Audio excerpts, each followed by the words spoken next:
warming and climate change. What is climate change? Climate change is a change in the usual weather found in the place. Climate change refers to long-term shift in temperature and weather patterns.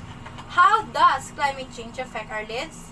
Climate change affects our lives by health, economy, and hopes. Climate change. Health. Climate change can be the cause of extreme weather and unhealthy air quality affecting more people in more places. Go. Changes in climate means that we need to prepare for the health risk of higher temperatures.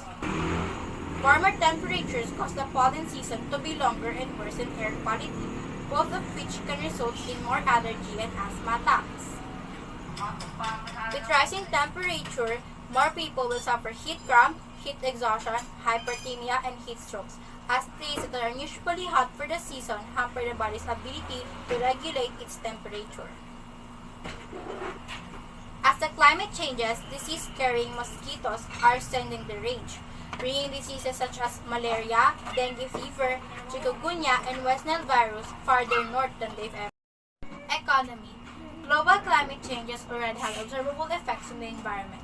Glaciers have shrunk, ice on rivers and lakes is breaking up earlier, plants and animal ranges have shifted, and trees are flowering sooner.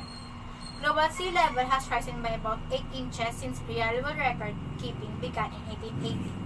It is projected to rise another 1 to 8 feet by 2100. This is the result of added water from melting land ice and the expansion of seawater as it warms.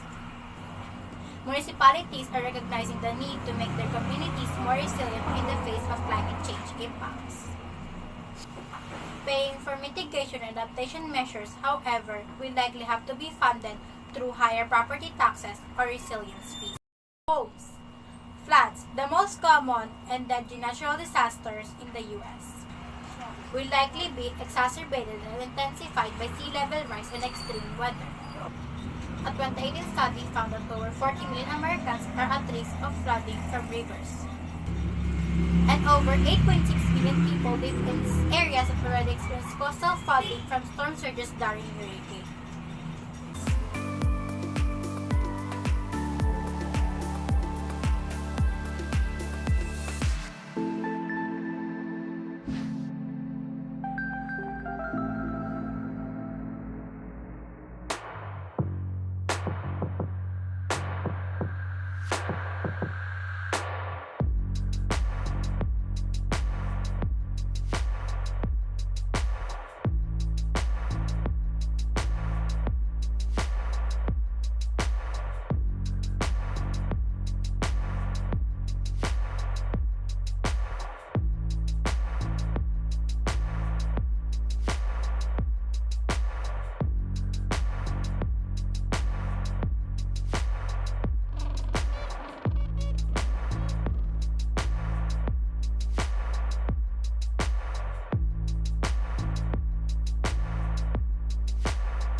What is global warming, and how global warming affects our economy and health?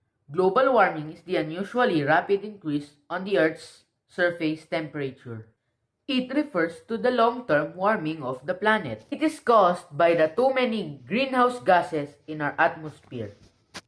Now, how global warming affects our economy and health?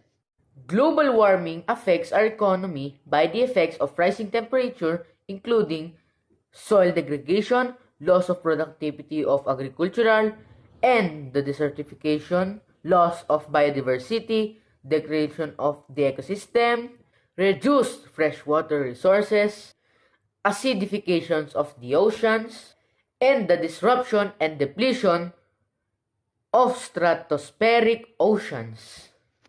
Global warming is expected to increase the frequency and severity of extreme weather events, bringing with it property and infrastructure loss. Now let's move on to how global warming affects our health. Global warming affects our health due to prolonged periods of abnormally higher temperatures can have serious health effects on vulnerable populations such as the elderly and the sick people. People suffering from heart problems are more vulnerable to increased temperature, especially those living in already warm areas, as their cardiovascular system must work harder to keep their body cool. Hot temperatures increase the ozone concentration, which can damage people's lungs tissues and cause complications for asthma patients and those with lung disease. Increased global warming can really affect our economy and health. So take action now. Planting trees is an example or good thing to lessen the effect of climate change and global warming. That's because trees absorbs carbon dioxide. Carbon dioxide makes up 82% of greenhouse gases in our atmosphere. So planting trees will help us reduce the amount of carbon in our atmosphere. 2. Advocate for a healthy planet. What can we do? You can volunteer for a candidate that supports efforts to stop global warming. Talk to friends and family about the importance of voting for climate action. Number 3. Reduce waste. The vast amount of this waste will end up buried in a landfill site. It can contribute towards climate change as decomposing waste gives off methane, another greenhouse gas.